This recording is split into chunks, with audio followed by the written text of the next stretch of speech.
welcome to the Quitters Room. I'm Driggers, and I'll be your host on this excursion into the world of Petscop. Today is June 23rd, 2017, and it's our very first episode. I'm joined today by JJ. Hello there. All right, we got Porto. Hi there. We got Quirk. Hi. And Hawk. Hey. Now today we'll mainly be focusing on the general outline and theories, as well as digging into the first two episodes of Petscop. I want to say now, for those of you who have not seen Petscop, go watch it right now. Just go to YouTube and search Petscop. Take you about an hour and a half to watch the entire thing. It is well worth your time. But for those of you who are caught up, I'll now turn it over to Porto for a brief summary of what's happened in the first episode and a little bit of the second episode. Hey guys, so what happens in Petscop 1 is we start with the standard PS1 boot screen. It goes into a shot of the game's logo, the game developer logo, which is Garalina. Then we have narrator Paul explaining that he has found a game that he wants to show off. He enters the name Paul for his new game file. The game is Petscop. On the surface, it appears to be this puzzle game where you collect pets. The first area he goes into, the starting area, is called Gift Plane. He reads a sign that says essentially the plot of the Gift Plane staff has had to abandon all of the pets, and you have to go find them and take them to a safe home and adopt them, essentially. There appears to be only one finished level, which is called Even Care. He enters Even Care, and the first pet he catches is a big ball called Amber. It's a cage puzzle, involved manipulating two sides of a cage. He then goes down to, I believe, Pen's room. It's a music-based puzzle. He catches Pen. Then goes down to another room with two pets called Randus and Wavy. He catches them. This is at this point where the interesting part, as he says, kind of pops up. So there's another pet called Ronith, and Paul apparently has a note that he found with this game, and this note instructs him to go to Ronith's room and enter a menu code, which I believe is down, down, down, down, right start, something like that. The note appears to be written by two different people. The first section of the note is in all caps, and I think says something to the effect of, I walked downstairs and instead of proceeding to the right, or instead of proceeding, I turned the right and became the Shadow Monster Man. Very strange and cryptic. The second part of the note is dated 6/13/1997, I believe. It appears to be a note from potentially a game dev or something. It says, please go to my website and then go to Ronith's room and enter the code, which he does. He then leaves Even Care after entering this code and appears to spawn in some kind of vast finished level. It's very dark and it's all grassland, and it appears to be completely empty, but Paul seems convinced that it's not empty. He seems convinced that there is something he is meant to find. And in fact, at the very end of the video, he does find what appears to be the closed door to a shed or a basement or something going downwards, but he doesn't know how to open the door. The player character doesn't have the ability to open doors. So that's how Petscop 1 ends. Petscop 2 starts with Paul has left his character just sitting idle by the door, and a little tune plays and it opens on its own. And the rest of Petscop 2 is him exploring what's down there, but we'll get to that later on, I believe. So that's Petscop 1 in a nutshell.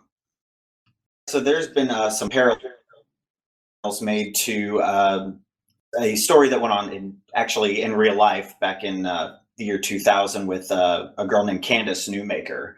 There have been some parallels drawn, and this game, we've got the mention of the Newmaker playing, the mention of the name Tiara, which her birth name was Candace Tiara Elmore.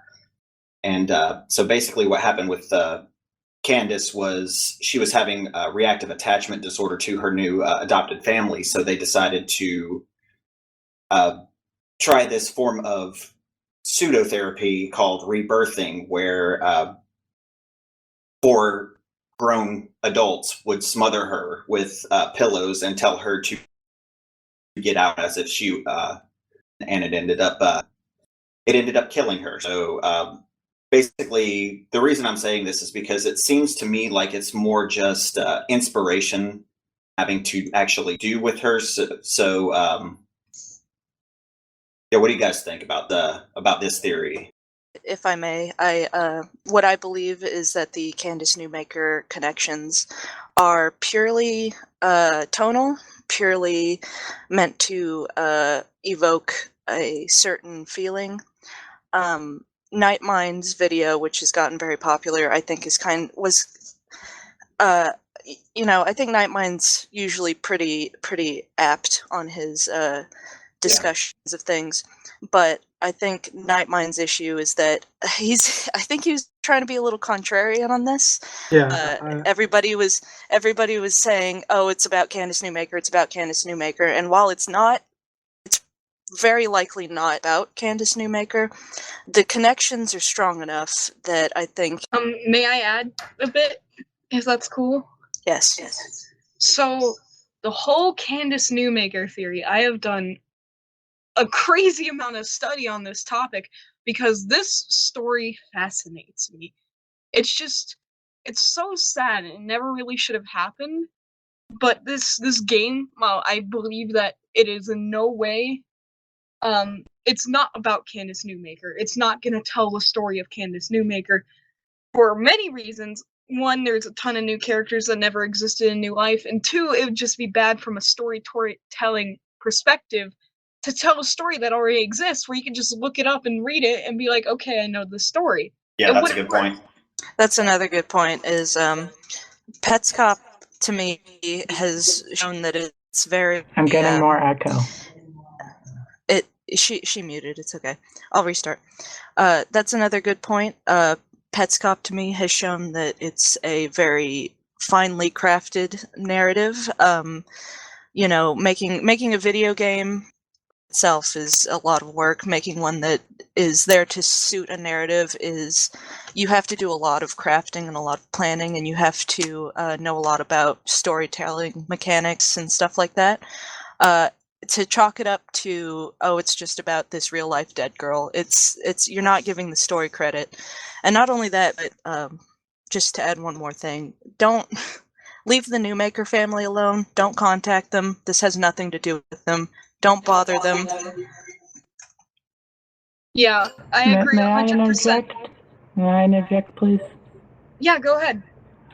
So, a theme that comes up repeatedly with Petscop and the stuff around it that's going on in the narrative and the meta-narrative is child abuse. And what I think the reference that to Candace Newmaker were for, from a storytelling perspective, were to get us on that track, to kind of hint us into the overall theme of that. Absolutely. I 100% agree. I definitely believe that this game has some kind of underlying theme of child abuse. It might not be the main theme, but it's definitely there. Especially when you take this horrific account of child abuse, which, to be honest, I didn't know about this till Petscop, but it should be well known that stuff like this happens. It can't be a coincidence. There's It's also 100% about. can I say something? Yeah, There's also a very important detail, which a lot of detractors from the Candace Newmaker theory used, and it's that the game was created in 1997, while the Candace Newmaker incident happened on 2000. I think it was 2000, so, right? Yeah, 2000. Yes. It was three years from 3 years after the creation of that game. But I have a theory of how this could have been possible. but I will talk about that a bit later. So yeah, for me, the Candace Newmaker theory is still a very important thing. It's not something that just because the game isn't all about that story, and it's not worth just getting rid of it because there are a lot of details which are making reference to that story. But yeah, the game is not all about Candace. Definitely. Even the name, the Quitter's Room, which is our glorious title, even Quitter is a correspondence to that story. Yeah. So it's just so crazy that it can't be. That's just, oh, let's put in all this stuff and not have it relevant, and it's just coincidence. Also, I think that the time gap between the Newmaker story and the times Petscop was supposedly released, personally, I think that was just a writer flaw, and that he messed up and he just put in some random date. I have a theory about that. Can I counter that? Because later in the series, we learned that his mother had it in about 2004. So and it's theorized that the game may have been edited by that. But the game seems to have been modified. So that's a theory I want to talk about. We'll cover that later. So yeah, I totally agree with you. Yeah, there is definitely too many parallels between what we see in the game and the Candace Newmaker story to chalk it up as like, just coincidence. There's definitely a relation there. I do agree with that. I also do agree that we don't need to, or nobody, all the listeners, we don't need to contact the Newmaker family. Please leave them alone. They've been through enough. But I do agree that it's probably meant to point us in the direction of child abuse. I forget who said that. Was it Hawk who said that? No. Or Doc? Yeah, it was okay. It's Court who said that. When you mentioned that it was meant to point us in the direction of the whole child abuse theme, I think that is basically what it was put in there for. Is what I'm trying to say. Not only that. Oh, sorry. May I say a couple of things? Yeah. Do you mind if I point out a couple other connections that I found? Okay. In episode 1 specifically? Yeah, go ahead real quick. So the first connection I found was the story of Michael and Sharon Gravel, who adopted children and were sentenced to jail for, among other things, keeping children in cage-like enclosures. And we find Amber, obviously, in a cage, and that might have been relevant. There's also been recorded instances of children being deprived of water as punishments, and the way you catch Randus is you deprive them of water in the form of wavy. Right. Yeah, that's a good point to good observation. Okay. Let's move on to let's talk about Paul. Let's see. I think Hawk, you had something to say about Paul and like the characters that are outside of the game but still within the story.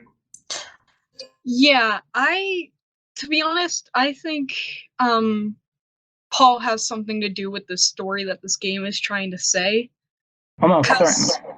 As we can see from the censorship that happens in other episodes, there's definitely some correlation between this edited game and his life or something that happened to him.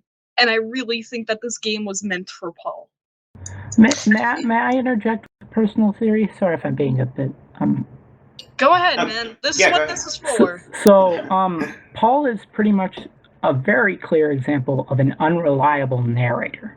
And because like there's definitely like stuff he's came from. He's also unusually soft-spoken. Like you'd expect people to like react just even a little more than to some of the stuff he's exposed to. In my opinion, he talking about his voice. I think he's still a minor, or maybe he's around um, 15 years old or 16 years old. What do you guys think? Possibly. He sounds a little older. I think he's probably around the age of 18. He seems pretty young, and he seems a little bit like a maybe kind of an introvert. I hear a lot about how Paul doesn't have a reaction, but he does. It's just incredibly subtle, and it's really a testament to how the actor plays the character, because there's a lot of stuff that you can only pick up if you're like jacking your headphones up. There's a lot of like lip smacking. There's a lot of voice stuttering that's very subtle. There's the first censorship. Actually, if you really jack your headphones up, you can hear him whisper very faintly, "Oh my God." So he is having reactions, but the medium is kind of limiting our ability to perceive that unless you're just like really, really tuned in. Yeah, also, you can notice how the further he goes into the game, he seems to speak less, and everything he says starts going like more. He says it in a way that he transmits a lot of nerves and like being confused. So Yeah. he's in my opinion doing a very good work. It's a good actor. One thing I'd like to add is that you got to keep in mind that the implication is that he's not recording this for YouTube. He's recording it for somebody that he knows personally. So, I see people complaining like, why isn't Paul telling us stuff? Why isn't he doing X, Y, and Z? Why isn't he being a good narrator? Well, he's not doing this for us. He's doing this for somebody that he's probably in correspondence with and wouldn't have to narrate like that, because he could just probably call that person on the phone or do an IM or something. So, I mean, there's actually a discrepancy on what you said, because I think it was in the 5th episode on its description. He said something like, "Hey folks, this is, I guess you are all in." I guess this is for everybody now. Yeah. Yeah. He has a list of questions he asked to Tool. Well, I think he's talking to more than one person. In my opinion, it's the YouTube audience. So I don't know if it was Paul who wrote that, but someone is referring to us, in my own opinion. But that's not necessarily Paul is the thing. And this is, I guess, just personal conjecture, but I think what's happening is this whoever he's sending these videos to is the one that's maybe the one editing and uploading, and he probably has a say in what goes up, but I think the other person is probably in charge of that, which is, at this point, if they're kind of playing this straight and playing it like it's real life in the narrative, then they would know at this point that they have an audience. But it's still kind of up to the other person, in my personal conjecture, about what gets uploaded and what does not get uploaded, and what gets censored and what doesn't get censored, etc.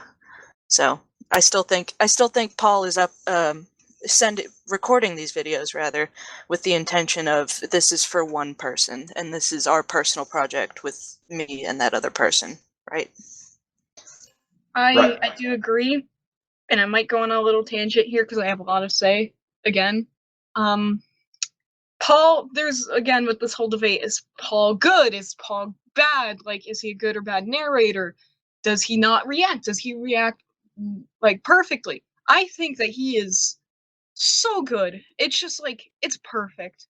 Because like, imagine you're watching or reading a horror series. You're not going to be like, oh my god, oh my god, oh my god, what's going to happen, like the entire time. You're just going to sit there and basically shock. You're just going to like take Ben Drowned, a popular creepypasta. While you're watching those videos, you're not going to be like, holy shiz, oh no, like, that's played up. He's just sitting there watching as this crazy creepiness unfolds, and I think just the subtle little things like the "that's a dead kid" and the "oh my god" or "what the fuck is going on" stuff is just perfect. But that's only my opinion, take it as you will. No, I completely agree. It's funny. Like I just saw somebody complain that like, and this is going on all the way up in episode 10, so maybe it's a little bit of a tangent. But when he asks what month is it, what year is it, and Tool pulls out the calendar, I saw people complaining like, oh, you know, Paul is such an idiot. Why didn't he think to like try to input something onto the calendar, like we've all thought of a week after that video came out? And it's like, well, you know, put yourself in his shoes. And do you really think that that if you saw something like that pop up, you would know exactly what to do at exactly the right time? You know, he's playing this straight. He's not a genius. He's not an idiot either, I don't think. I think he's shown to be very methodical and experimental about what he's doing. If you listen in, you can hear him scribbling down notes a lot, or like leaning very close into the screen a lot. So he's taking this relatively seriously, and he's not a stupid person. But at the same time, you can't expect him. You know, he's not Jesus Christ or anything. He doesn't know exactly what to do at exactly every time. So, you know, give him a little credit. He's not an idiot. I just wanted to say that. Oh, yeah, exactly. Quirky, you had something? Yeah. So, my theory, this is just a bit of conjecture on my part, but I personally think that it's like Paul always seems like kind of spacey sometimes. I'm talking about the character, of course, which is like very well played on the actor's part. And I think it's possible that Paul may have experienced something like traumatic when he was younger, and that there's stuff in the Petscop that's reminding him of it, and that might be what's going on, and that might also explain his general soft-spokenness, because, you know, trauma can have that effect on people's personalities. That could also go along with the censorship. Like I said, I do believe that this is part of his life, and it's saying something about him, and I think it's just triggering him. Like, it's just, he's triggered. And I hate that word, but that's what he is. Let's talk about the in-game characters. JJ, I think you wanted to say something on this. Yeah, I would like to start. And well, first of all, I would like to mention that Paul should be considered as one of the characters, because he's not in the game, obviously, but he's part of all this setup. And but we are, as you said, we're going to talk about the in-game characters, including the pets, which are shown on Even Care. And we're also going to make some quick reference to the other characters. Well, first we have all the pets, and starting off with Amber, which is the first pet Paul finds. And she seems to be a very big ball, and it's also mentioned to be very heavy. And this is one of the things that makes me support the theory that the pets actually represent kids with some kind of disorder. For example, in this case, Amber would represent someone with obesity, and we can use the same formula for Wavy and Randace. For example, Wavy can represent depression, and Randace can represent some kind of depending disorder. So because she depends on Wavy, like a to codependence, get water. And then like we a have codependence, Pen. Yeah, and we have Pen, who is deaf. And last we have Tone, who seems to have a broken leg. I don't think this is a disorder, but we don't know a lot about Roneth or Tone. So yeah, this is what I think about them. What's your opinion?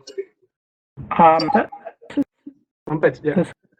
What's the that one disorder where it's like you become like fond of your captors or something? I don't know. Stockholm syndrome. So, yeah, it's possible Amber is also a representation of that, but that's very offhand conjecture, so take it with a grain of salt. Ronith may just be really shy. Yeah, Ronith, because like they run away from the player. Yeah. I'm gonna put in my little opinion real quick. Yes, I do believe Amber. I think what we've said about Amber could all be true. The obesity, the Stockholm. It could also just be the total manipulation and conditioning that parents do. Because you see that she got a reward. She got a trophy for always staying in her cage.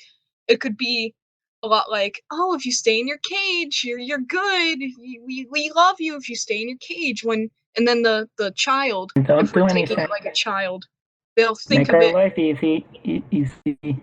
Yeah. And then they'll think of it like, oh, I'm being so good, and they won't realize that they're being abused and that this is terrible. Tonith, I believe he has a broken leg because of either just neglect, because I believe that in his description it mentioned a car. So I don't know. There's a lot of relation to a car crash or something. Maybe he was run over. We also there's also it's also noticeable how in the outside part of Even Care, I mean in the gift plane, there's actually a road with guardrails. So it means that that place was meant to have cars coming and going. So yeah, that's what I think about Tony. Yeah, and it could just be like, oh, he was beaten so hard that his leg broke. There's Pen, which she's deaf, and we don't really know too much. We don't know too much about Pen. We have Wavy and Randus, which basically Wavy is depression, and then Randus has a codependency because she needs to be with Wavy, or else she just kind of crinkles up and dies. Yeah, that's oh, and then we have, this is spoilers for further episodes. We have Care NML as a pet now. And that one's weird because she's a person. She's not a pet. And this could say so much about this thing, especially the way you get her. Can I say something? Yeah, go ahead. It seems that like the game, children are a special category of pets, which that's not abuse at all. Abusive thing. Yeah, it's because in the library it does mention like, oh, only kids can be, and then when the only one that we can currently do is Care Nobody Loves Me, which is what people think NML stands for because of the daisy on her head.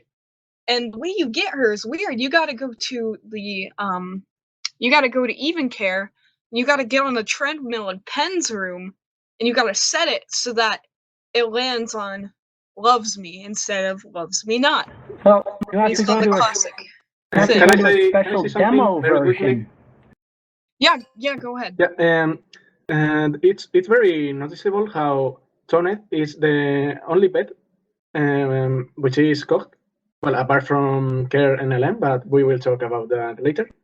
Tonet is the only pet which is cocked at the Newmaker plane, because he practically gets spawned in by Marvin, which is another character who we will talk about. and its description is it's extremely weird. It gets the description gets out of the text box. His name is mentioned a lot of times, and it also says that Mike has seen Tony. So there should be some connection between the pets and the Newmaker plane, or some way that the children can see the pets. Because if Mike has seen Tonet, either Tonet has went down to the Newmaker plane, or Mike has been at even care. Is it possible because Tonith comes in after we first meet Marvin, if that's his name? Could Tonith be Marvin's pet, and that he left Tonith there for a reason? Could Tonith become some major plot arc? Maybe I'm just grasping at straws. I love Tonith. Tonith is my favorite pet, and I really want him to have a big major role in this. Yeah. But I don't know. I guess I'll say a few things. So, interesting thing. Wait, could you wait a second? We have to introduce the rest of characters just very quickly because they don't appear on Petscop 1. We have Care, which seems to be a very young girl who doesn't have Well, Care is not eyebrows. Petscop 1. Yeah, but Sorry. I wanted to introduce them very quickly. I said that. And then we have Marvin, who is a very, very weird light being. We also have the Windmill Girl. So, yeah, those are all the characters who have showed up To be honest, in the whole many series. more There are also mentioned two other characters, like, for example, Reiner, and some people who is mentioned on the notes, but they haven't showed up on the series yet. So, I think we should go back to the pets because I did ask yeah, the we question. are going And this back is to the kinda... pets. I just forgot to I have another mention point. them. Oh, let's answer my question first, if that's cool. And what Porta was gonna say, she was gonna interject. Gonna say something, yeah. Okay. Could you repeat your question just for clarification? Sorry.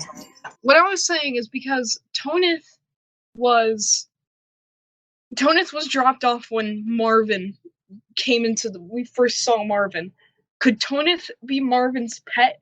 And could he be placed in the Newmaker plane for a reason? And can he have a bigger role, do you think? Oh, well, he for sure has a bigger role. So this is kind of, this is, as far as I'm, sorry. As far as I know, this is kind of what we are aware of as far as Tonith goes. So Tonith first appears in 5 or 6 during the Shadow Monster Man cutscene. So what happens is, it's interesting the way that Tonith spawns, if you pay attention to it. So what's happening is the Shadow Monster Man is constructing all of these questions with these, like, child's letter blocks. Yeah. And what happens is there's a lamp, and I'm not sure the significance of the lamp, but it kind of darts around the screen, and then it becomes a gift box on a pole. Box on a pole darts around the screen, and then it turns into Tonith. Like there's a quick cut to it. The item becomes Tonith, and then what happens after that is that the Shadow Monster Man actually encloses Tonith inside the quick construction of the school building, right? Yeah. So there's implications there. Not only that, but we can relatively solidly correlate Tonith with the color red if we're going on color theory. There's a lot of but there's if we're gonna go on that, there's a lot of red in the game, right? So the first thing I can think of is the camera. The camera is black. The camera that is looking at the windmill that actually shows this cutscene is black, and then after the cutscene it turns red and it gets shorter. So that's one of the first red objects. The other one, well, there's a couple. The first censored black box, there is a slight bit of red at the bottom of it. Let's see. The other things are red tool. Red tool is red. I think there's a correspondence there too. Though what it is, I'm not exactly sure. It's also the first letter in the COT message. So every letter of the COT message, there's 6 letters. Each one has a color. And then the other big one would be episode 9. The second censored object, I think, is he opens it up and there's the upside down spinning red pyramid with the censored object inside. So if we're going on color theory, then Tonith has a correspondence probably with all of these objects. What it means, I guess, is up for debate, but I think, it's definitely showing that he's got a bigger, he or she rather, because we don't have a gender on that one, and I think gender's a little bit important, has a bigger place in the game other than just being caught. I think that with every pet, though. And then I guess as to your other question, is it Marvin's pet? Is it Shadow Monster Man's pet? Whatever that thing is. I'm not of the opinion that pets are like necessarily children. I think that each pet has been shown either strongly or vaguely to correspond with a person mentioned on the Newmaker plane or under the Newmaker plane. Excuse me. I have something to add to what you said about Tone. I agree that... I think she still had stuff to say. I will say that very quickly. Okay. I agree with what you said about that he's very related to the color red, but I think he has a very, very big relation with Mike. Not only because the description says that Mike has seen Tony, but because of the way he is spawning, and he's at first. Marvin spawns in a lamp, I think, and then it turns into a present box on a pole, as you said. This could also be a reference to all that thing about Mike was a G, because Mike has a present box on his tombstone as well. Right. Well, what I would say to that, I guess, is I don't think, and I guess this would get into some other things, but I don't think that the gift box is directly corresponding to Mike himself. I think because there are so many instances of gift boxes in the game, I think a gift box is more of a general representation of maybe death or somebody who is dead. So there's not only a gift box on Mike's gravestone, but there's kind of gift boxes all over the place. There's gift boxes on poles all over the gift plane, which is also called the gift plane. There's a gift box which contains, the spinning red pyramid and the green key, and then there's also the gift box, which, interestingly enough, the one inside the party room, which transports right outside of, I guess, what has been dubbed Odd Care, the demo version of Even Care. And, what I find interesting about that especially is that there's this choir noise that kind of plays when it's opened and when the loading screen is happening, and it's very bizarre. It's this kind of semi-dissonant, like MIDI-esque kind of choir of voices that plays through, and you could chalk that up to some kind of weird glitch, but I think everything in this narrative is very intentional. So I think what it's trying to convey there is maybe an ascension to quote unquote heaven, or maybe an afterlife, like as in maybe a choir of angels beckoning you in to heaven. So I think, yeah, sure. I actually have a personal theory, and that I've noticed a connection in general with the gift plane. So this is a whole big theory, but essentially it boils down to the gift plane is meant to be a representation of heaven, and the Newmaker plane is meant to be a representation of purgatory. Now, I have a couple things. I have a couple reasons for this. First off, the appearance of the gift plane. It's got like the floor. If you notice, it's like all white. It's very bright, similar to depictions of like heaven. It's like all white, like light, and you enter through like a gate with like white light coming out of it, and like that's also one of the loading scenes, similar to the idea of the pearly gates. Lots of pink and other bright, happy colors because it's heaven, and of course the significance of the gift box imagery and its association with dead children. And I think essentially it's like the idea is gifts are children to have ascended and become to the gift plane and may potentially be pets. That's conjecture though. Well, I just infinite void that's wandered by characters. Like can I purgatory. interject? Is it cool if I interject? Yeah, go ahead. Yeah. So, I really don't think that they have a connection, especially if this edited thing is true. If this edited game theory is true. Because if you think about it, I just realized this right now.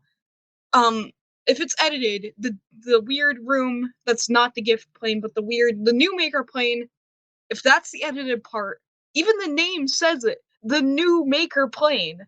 It's the editor. That's what the editor's making. So I really don't think that there is any correlation between heaven and hell and those. It's just the Newmaker plane is the added thing, and the gift plane is just the original game, unfinished game. That's what I really think. And I just had that correlation of Newmaker equals edited. So yeah. Well, it's JJ, possible you had something to say? Well, it's possible that the significance may have been edited due to the edit. Right. I really don't think so. I really, really don't. But JJ, you had something to say? Yeah, I have more of a physical connection between the Newmaker plane and the gift plane. I mentioned that the gift plane has a road before, and we can also find a tunnel on the Newmaker plane with cars coming out of it.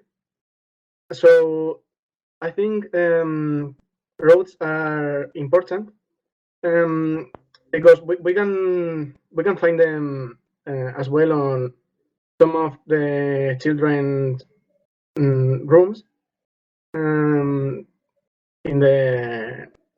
as part of the decoration. I mean, on the walls and in the carpet. So I'm pretty sure that there has to be some meaning to the cars which are coming from the tunnel. And in my opinion, I think that the tunnel is on the direction of the gift plane. So those cars could actually be coming from there, and I think it will be interesting to investigate. Or well, I don't think we can do anything right now, but it will be interesting to know where are they going, because they just go through like at very high speed. So yeah, it's also mentioned that the gift plane has been abandoned. We don't know why, but this could be people leaving the gift plane and coming past through the Newmaker plane. If I can talk. So I think what you say about tunnels is interesting to think about. It may or may not be interesting to think about the symbolic significance of a tunnel. So if we're thinking about like death in the afterlife, the bright light at the end of the tunnel may be a significant a symbol that it's trying to convey, with the long stretch of bright road and the welcoming you in and all that stuff. And then why are they leaving? Why are they leaving? I don't know. But it would be something interesting to think about in juxtaposition to the road under Newmaker Plain, where it's this weird tiny strip with cars coming through. But to, I guess, bring it back to Tonith, which is where this started. You know, the whole reason I brought any of that stuff up was because you know, there may be significance in Tonith turning, a gift box turning into Tonith, if we think about it from the perspective of a gift box meaning death. So does that mean that Tonith is dead? Does that mean that the person who is meant to correspond with Tonith is dead, or whoever created Tonith, etc.? But that's all I wanted to say. Well, Sam.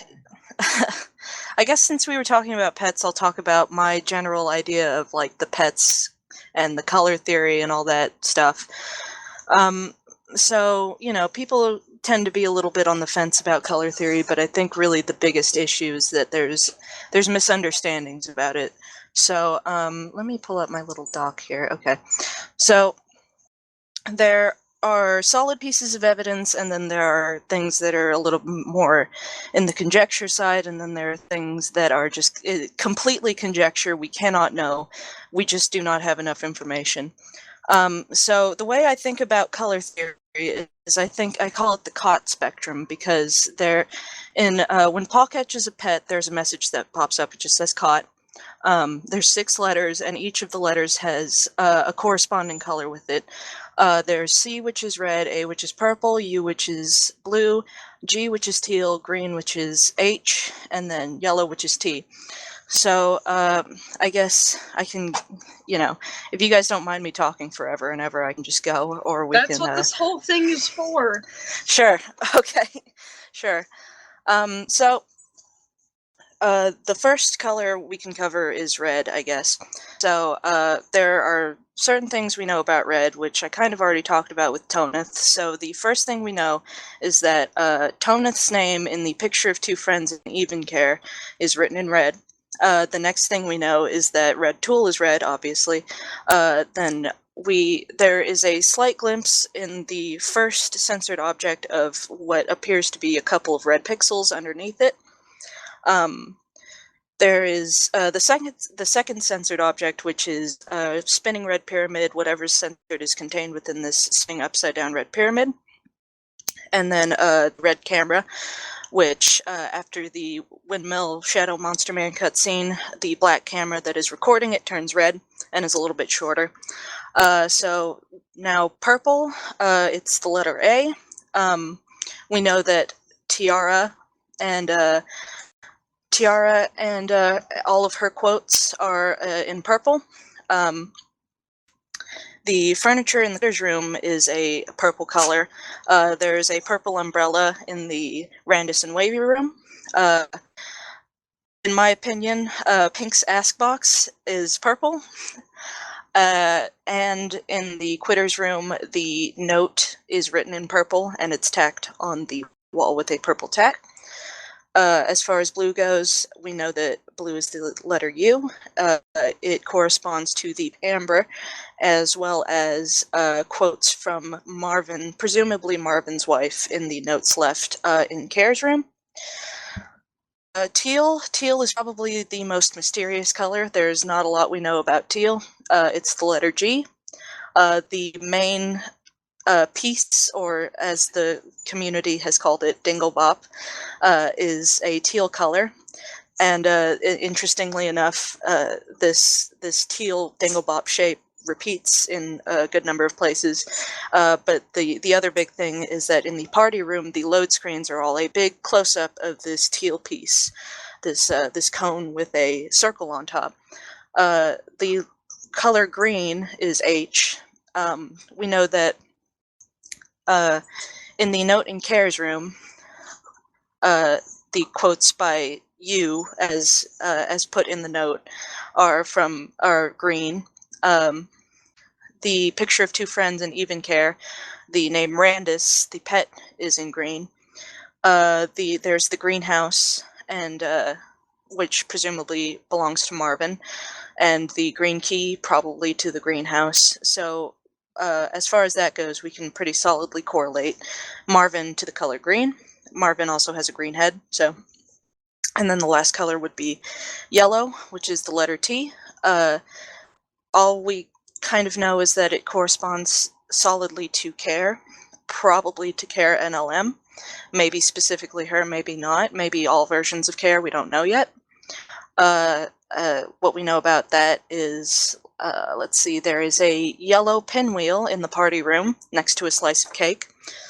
There are quotes, presumably by Care, that are in yellow, but maybe not. Specifically, the quote, "Nobody loves me," I would think is by Care, but I guess we can't say for sure.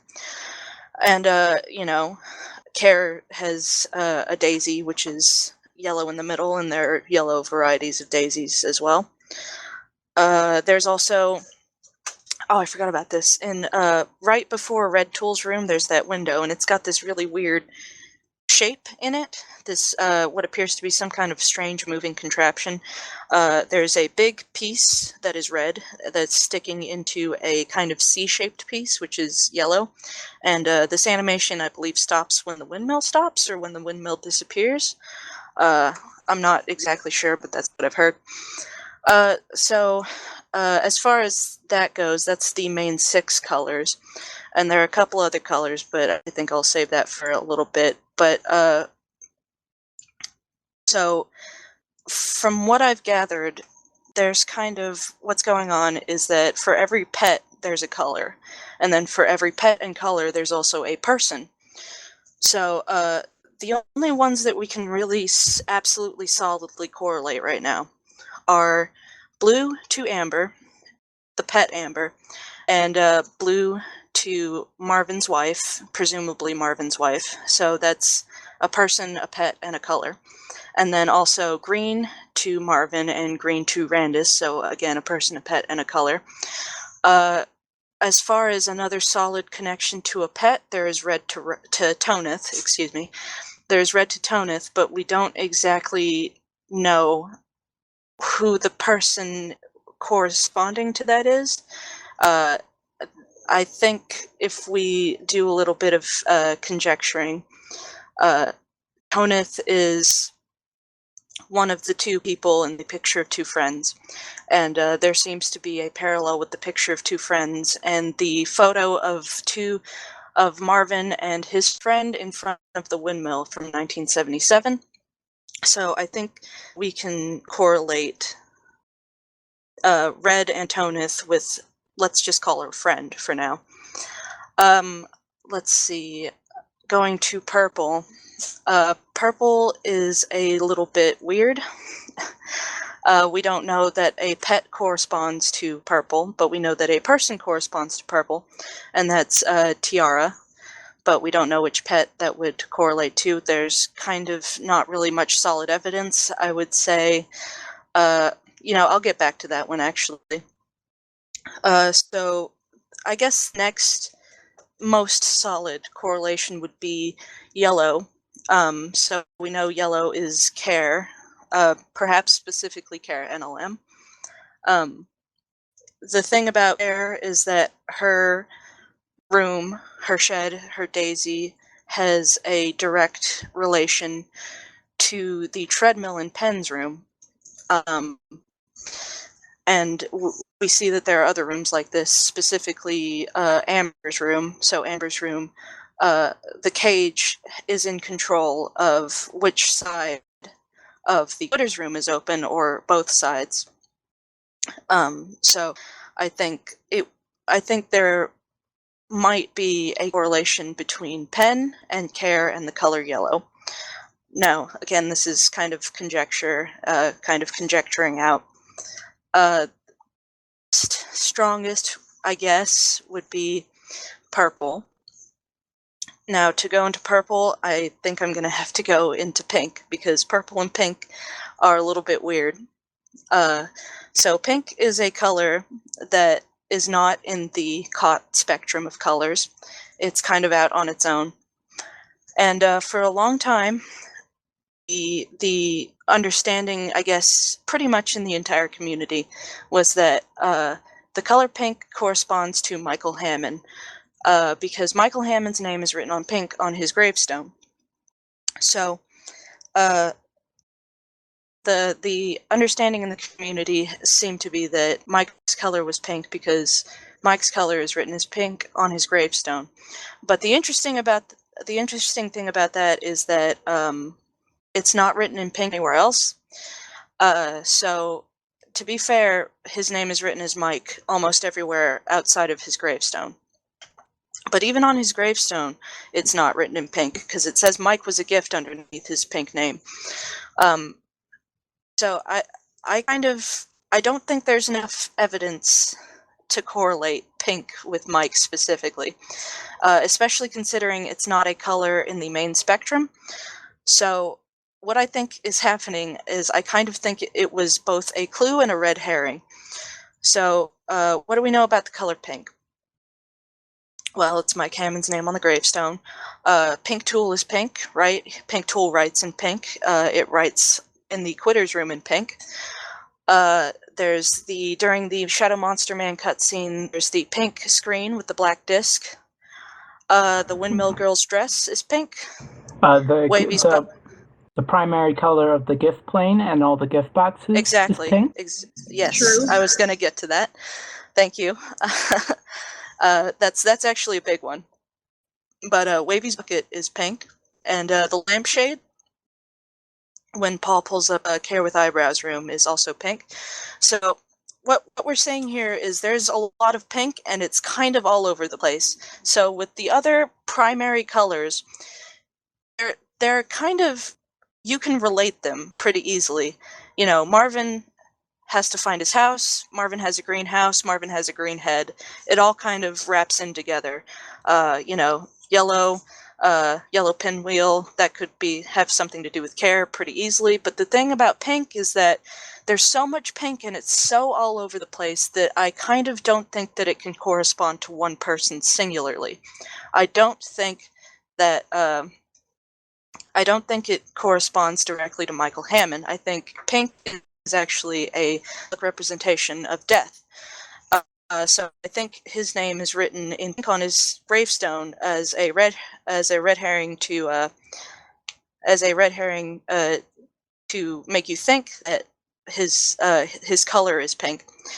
But when in reality it's referring to the fact that he's currently dead. Exactly, and that's the clue. So I think the biggest thing of that, the biggest other clue to that is how pink the gift plane in Even Care is. So which So I think pink can mean death. yes. And let's just go ahead. Sorry. And also, like as you were saying with the gift plane, that also ties in back into the idea of that being like a symbolic representation of like some sort of heaven or afterlife, right? Because alongside the gift box, yeah, full of death, full of pink, right? So moving on from that, let's just, you know, in the scenario, let's just assume this is true, even though it could totally not be. I could be so completely wrong. But so the thing about purple then would be if Pink Tool does not equal Mike, right? If pink does not equal Mike, then Pink Tool does not necessarily equal Mike either. So the thing about purple and the thing about Pink Tool is that the ask box for Pink Tool appears to me to be purple. Now, you could chalk that up to some kind of graphical thing where it's easier to do purple ask box. Maybe it would not be as readable if it was some kind of light pink. But there's another clue to this, which is the note is written in a primarily purple room, right? And then the other big thing would be the questions that Paul asks Pink Tool the second time that he encounters it. So Red Tool has previously insinuated that Paul needs to ask Tiara, do you remember being born or remember being born? Paul also knows that he only has probably a minute or so before Pink Tool turns back into Red Tool whenever he encounters it, so he can probably only ask a couple questions.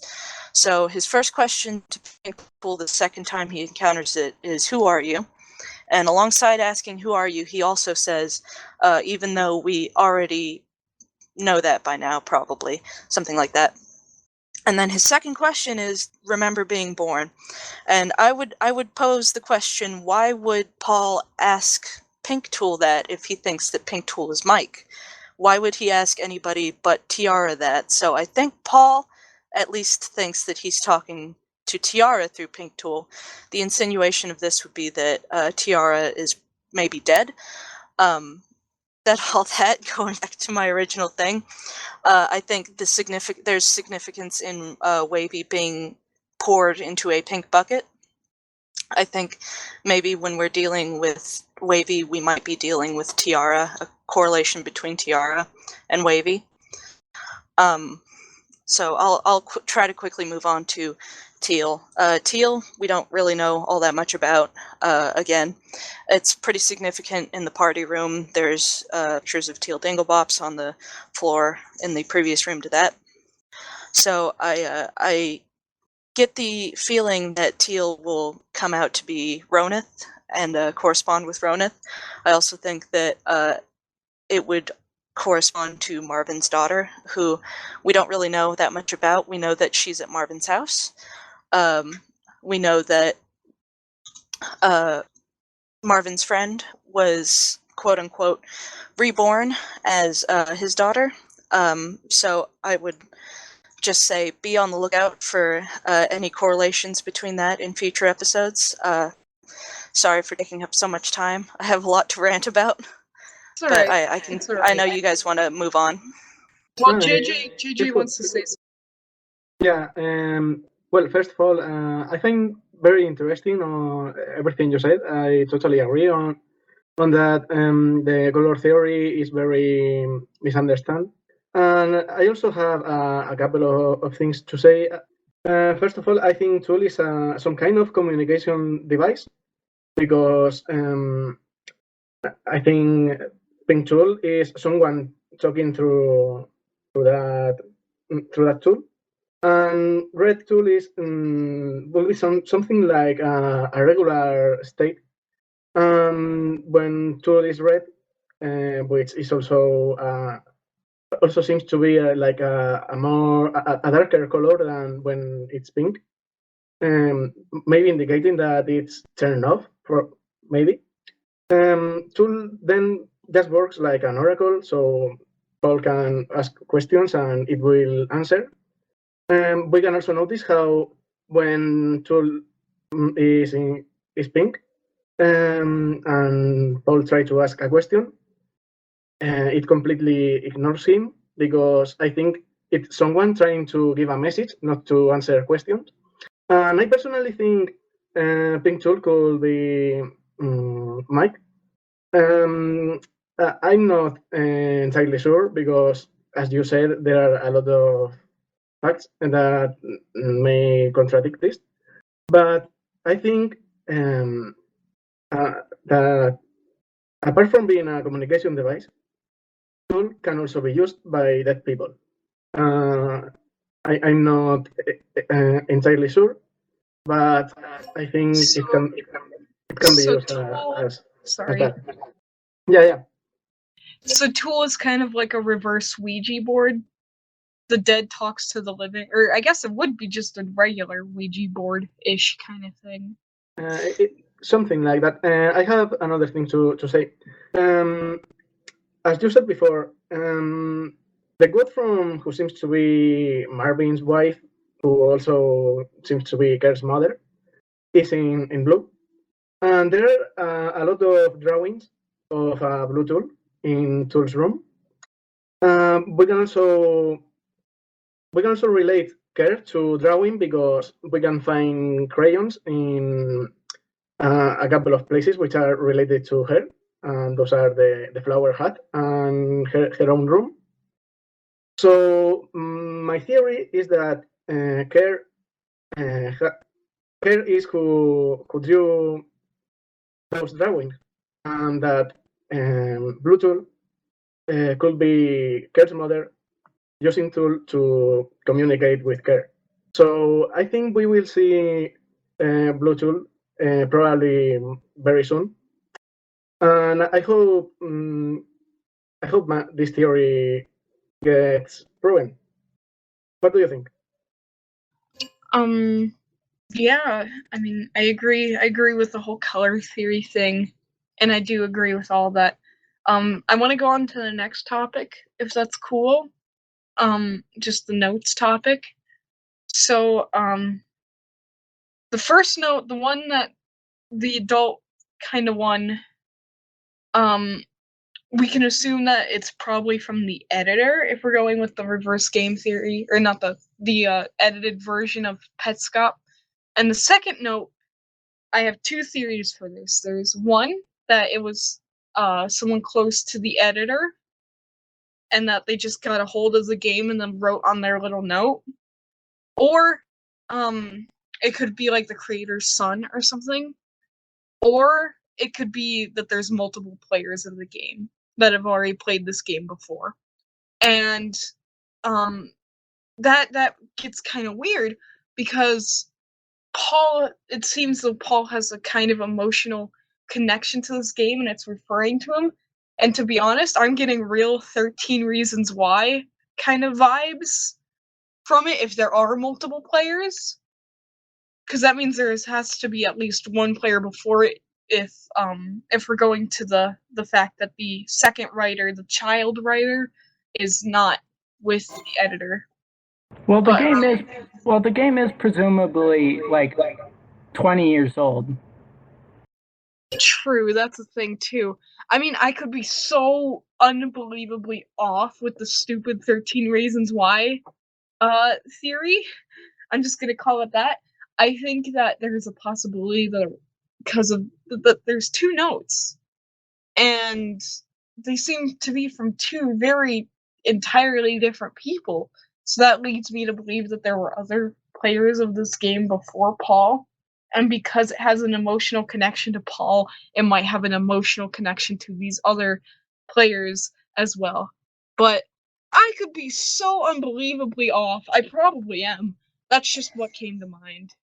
Well, I actually, talking about the person who wrote the, I guess, second part of the note, with the date on it and all that stuff.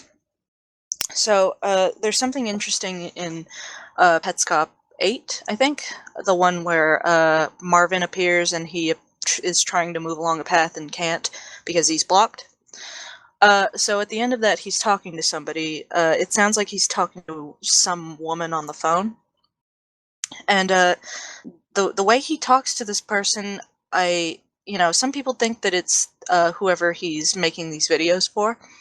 I do not think that, because the person he is talking to appears to have had the game before 2004, I think, because Paul's mother had it in 2004.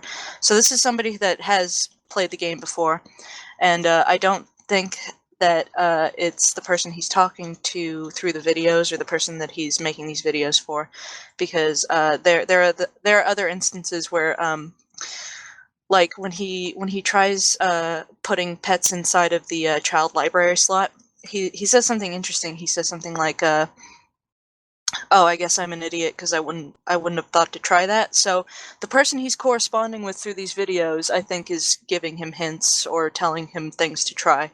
But at the same time, the person in 8 that he's talking to, presumably on the phone, is somebody who has played the game before, and I don't think that that the person that Paul is narrating these videos to is the same person, because I think if that person had played the game before, he would just be telling Paul exactly what to do, right?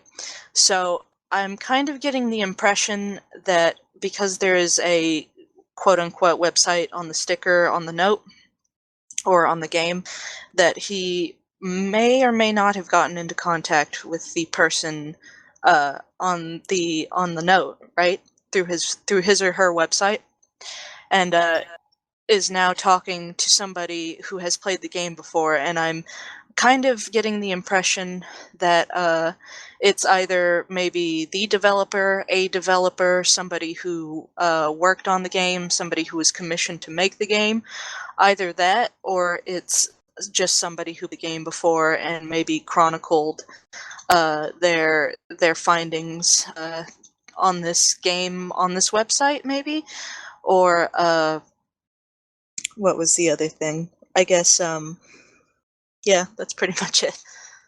Oh, it's also sorry. One last thing. Okay. It's interesting to note that they kind of seem to have this pre-list of things that may or may not need to be censored. I would think that they're getting that from outside information, maybe from the website, maybe from this third person that they're in contact with, that is like, you're going to need to censor these things out. So that's what I wanted to say. They May I ask them? Hold up, Yeah. real quick. I'm saying just a sentence. They also use plural, I believe, when addressing the audience of the censored. We. I believe, yeah, they say we. So yeah. Yeah. One thing, my personal theory is that the person who had it played the game, but they played the game a long time ago. So the list of things to censor is from memory, and so it's not quite complete or correct necessarily. Like, and when I say a long time ago, I mean like 13, like potentially up to 20 years ago, possibly even 20 years ago. So like Paul's describing, oh, okay, this happened, and they're like, oh, okay, that's interesting. So yeah. Yeah, I agree with that. And I also think that it's true that Paul has at least visited the website on the sticker, because I'm not entirely sure if he actually found or contacted someone, but I'm pretty sure that he has gone to that webpage, because it's obvious that if you receive a game which turns out to be very weird, and you have a web page, you will try to investigate a bit on that. Yeah, concerning to the physical note, I actually think it was written by two different persons, but on two different points of the time. I think the first part, well, it's not actually placed in the first part, but I think it's what was brought first. Is the part of please visit the website on my sticker and introduce this code. I will talk about this in my theory a bit later, but I think that it was some kind of note that an editor or a programmer left for someone else, and that the code was originally meant to give access to maybe a sandbox mode or some other thing which wasn't immediately the Newmaker plane, because I think when the game was modified, maybe this was when the other part of the node was written. I think they reused that code to trigger the Newmaker plane to spawn or whatever. So yeah, that's my opinion on the physical node. Talking about the other two nodes, I mean the in-game nodes. I think the second one, I mean the one that is written by Rainer, it's actually a message from whoever modified the game to someone else. I think it was not meant for Paul, but maybe someone Paul knows. And the first one, it was also written by whoever modified the game, I think. But he was he was trying to play some other character other than Rainer, because it's not written in the way the second one is, or at least that's what I think. Yeah, what you said about the note, the second note, or no, the first note that you said, how it was the editor to somebody else that wasn't Paul. That could, I think it goes along with that there was a past player, and like some of the stuff in there is pretty freaking dark. So it's like, why wouldn't you censor that, but you would censor these other things? So that's why it's kind of like this might not have to do with Paul, because I feel like the things he's censoring go with his personal life, but since this has nothing to do with him, he's not censoring it. So it's either for a past player, this maybe past player, or even if we're going with the 13 reasons why, the next player that Paul might be needing to pass this off to, you know, if I'm going with that theory. Yeah. I think it's more a past player. It's possible that each player, like what, because later on it's revealed like Rainer is like described as a newsmaker. It's possible that each player, by playing the game, becomes a newmaker. What do you mean by that? Like they take up the title indirectly by playing the game and like unlocking the newmaker plane. Yeah, I actually wrote a subreddit article about that a little while ago. I'm not sure how much I really believe that anymore, but there definitely appears to be more than one newmaker, right? Because either that or the Paul's player character is Rainer Newmaker Rainer. It's very strange if that's the case, because at the same time, all of the notes appear to be from Marvin. So there's a lot of weirdness that is not, I don't think, solvable at this point. There's hints that you're Rainer Newmaker. There's also hints that you're Marvin. You know, with Quitter's Room stuff, there's also hints that you are whoever Quitter is, which I kind of think is the wife, but I forgot to get into that, and it's not that important right now. So it appears that you may or may not be taking on the guise of multiple people in playing the game. Either that, or all of these people did play the game, and you know, the interesting thing about it is that all of the people with the player character body either, you know, are the player character, in the case of the girl room, where he's, you know, there's the copy of Paul's character standing in front of the note and it just walks away. Or you know, the other option is that it's just this like crudely kind of pasted on picture that they put over the head of the other person. So you know, there's a potential that a person plays the game, and then for somehow maybe a developer gets a hold of it again or something like that. Somebody edits that character into the game as a new AI, and then just kind of to differentiate them, just puts like this very simple picture over them that doesn't require any more animating or anything like that. I'm not sure how much I would believe that, but I've written on it. You know, it's a possibility, I guess. It's not something that we should completely disregard, for sure. Okay, this may be a bit conjecture, but it's possible that what was I going to say? Oh yeah, that there have been so far 3 players, including Paul, and that potentially the person Paul is talking to, who maybe female, may be represented by the Quitter, and that the first player is represented by Marvin, who may have been Rainer. I'm done. Can you say that again real quick? Oh, okay. My theory was that that there have been in total, including Paul, 3 newmakers. The first one, I don't know what happened, but they're Marvin now, or at least they're represented by Marvin now.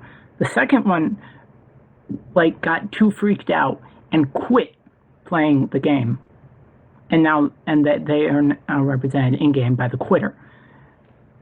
And now there's Paul, who's currently playing the game. That could definitely work. Everybody with the body could work. And that Paul is contacting who was the player that was quitter. Yeah, maybe, probably, and that's why they don't know everything. There might be. So people think that the writer of the second note, the childish note, is a child. But what if he's like just totally insane from this game, and he's not a child? What if he's just absolutely crazy, and he's just writing stuff that just like going crazy, you know? I don't really think that this game is enough to drive somebody crazy, personally. I think this is being played pretty straight, and the most that a game like this can do is really creep someone out, maybe. But it is interesting to think about, because the implication could be, that the person that wrote that note is just somebody who is maybe not entirely mature for an adult, maybe somebody who's a little bit childlike in their mentality. Yeah, because like, why would you give a child a game like this? Like, especially if it's supposed to relate to a real life thing. What does a child have to do with any of this? Why? Like, why? I was Can I also say thinking something? that if Marvin was actually a previous player, then their actions could have been recorded into the game. So the actual animation we see, the Shadow Monster Man cinematic could have been the player movements. I mean, when he goes to the windmill and he stands in front of the camera.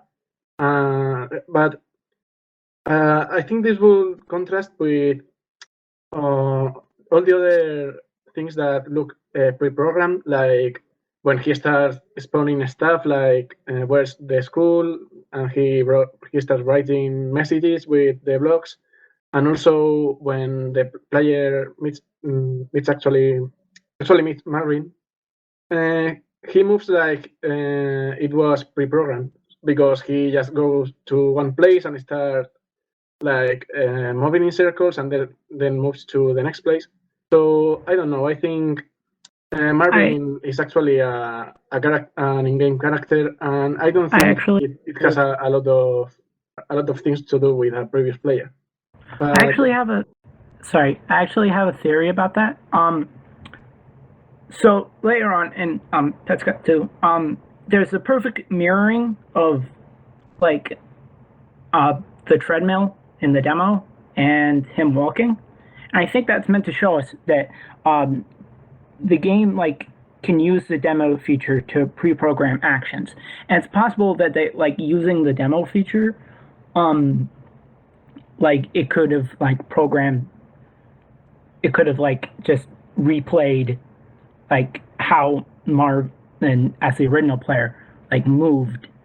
And it's possible that Marvin originally, Marvin was one of the devs that made the game. Hence why they can do the thing with the blocks, because it recorded them accessing debug mode and, writing out the thing.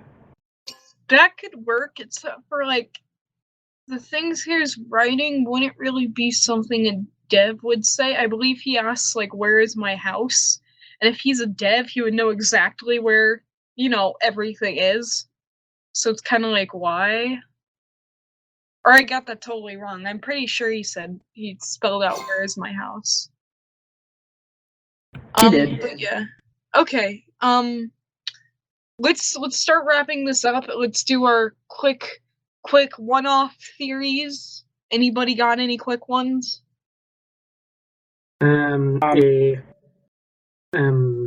If anybody wants to start, I mean, I have my theory ready, but Doctor, do you want to start?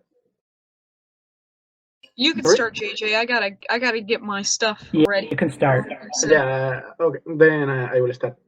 Well, my theory is actually pretty quick to explain. It's that I personally think, as I have explained before, that the game was actually modified after the Newmaker incident happened. So we will have a base game, which is the original unfinished Petscop from a company which, for whatever reason, didn't manage to finish their first game, and they left it how it was. So this game, for some other reason, ended up on someone who modified it after the Newmaker incident in the year 2000. So there could have been a lot of we don't know if there are a lot, but at least some modifications which happened even after the first modification, because of what Paul says, that the game could have changed since 2004. So in 2004, other person could have grabbed the game and tempered with it and add some other things. But the big modification was what added the Newmaker plane, and at least all the basic stuff we can find on the secret part of the game. So yeah, that's what I think. To sum up, I think the game was modified after the Newmaker incident. So that will explain why it says that it's made on 1997, but there's still a lot of things that refers to future events, and that will also explain why the game could have changed after 2004. that would work. I do believe that that's actually a very good theory. I've discussed most of my, I guess, theories before. That the whole 13 reasons why the new maker equals editor theory. I feel like a lot of this stuff is going to be flipped on its head really quickly, especially since episode 11 is taking so long. I believe there's going to be a big twist that's going to knock half of these theories out of the water. And it's just going to be, yeah. Because I don't think that they would put this much setup. There's still so much we need to learn, basically, is what I'm trying to say. I'll go next, I guess. That's fine. So, I kind of basically went through the big stuff already with my big long rant, but I have, I guess, one more thing I can quickly talk about. So, and it's more of like a general narrative theory. But the interesting thing about Petscop is that there is a circle motif everywhere, right? So just to spout off really quickly, there's the weird like a flower symbol next to the picture of two friends. Amber's trophy is circular. Amber herself is circular. The green danglebop. There's windmills and there's pinwheels and there's circles within circles. There's the black disc. There's gears. They're just all over the place. So what does the circle within the circle mean? Well, there's also a big motif with time being very strange on the Newmaker plane, time maybe not existing on the Newmaker plane, or going back in time, trying to go back in time, whatever it means. But the really interesting thing is that the very first thing we see when Petscop 1 opens and the game boots after the PS1 startup screen is a big pan-in of the G in Garalina, and if you look at it with things like clocks and circles in mind, it looks like two things. It kind of looks like a clock pointing at 12, right? And it also is a broken circle. So I think that's kind of, just right off the bat, we're getting one of the biggest clues we can get, which is the object of the game, is break the cycle, maybe hit 12 o'clock, and all that stuff. So there's that. And there's a distinct lack of the number 12 in the game, and this is kind of important because there's a lot of 3, 6, and 9, which are the other major numbers on a clock face. There's 3 versions of care. There's 6 pets. There's there's 9 on the birthday cake, and there's other examples. But just to go quickly, I think there's a correspondence with hitting 12 on a clock and the objective being complete, so to speak. Whatever that objective means, whatever closing the loop means, I'm not sure. But I get the feeling that if this is true, there's only 2 more episodes left, and they're going to be big fat episodes. Finding the house and finding the school and maybe a couple other things. And a lot of people, I've talked about this before, and a lot of people really don't like it, but I'm sticking to my guns. I think there's 2 episodes left. I think episode 12 is the clock striking midnight, so to speak, and the narrative ending. So that's my other big thing, just to briefly go over that. Alrighty, Quirk, you got something you want to say?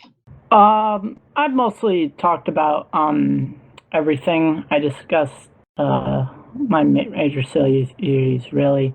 One last thing I want to point out, actually, that I just realized has never been pointed out before, is that the thing on the note, it's in like all caps, and really the only other time like anything else is in all caps in the entire series is with Tool. So I found that vaguely interesting, and like the idea the kids. Yeah, that could be a connection. Like, instead of color theory, it's text theory. I know, like, Homestuck, if any of you know what that is, that does that a lot. And that's kind of known for the weird typing quirks each character has. So it's kind of like that, but not. I'm not saying that Petscop is Homestuck. People are gonna hate me if I say that, but yeah. We've already seen some Homestuck. What'd you say? But we've already seen a little bit of Homestuck.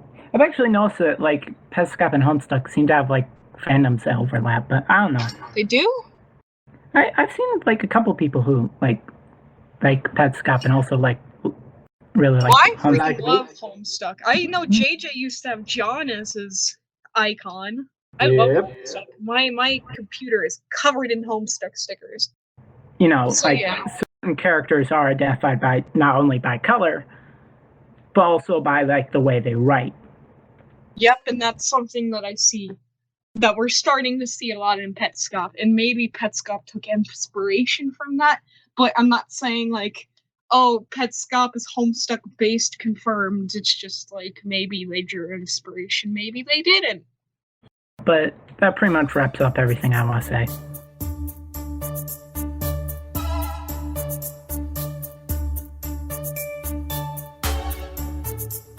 Alright guys, that's it for this episode. Next time we'll be digging deeper into episode 2 of Petscop. So thanks to JJ, Quirk, Porto, and Hawk for joining me, and we'll see you next time on The Quitters Room.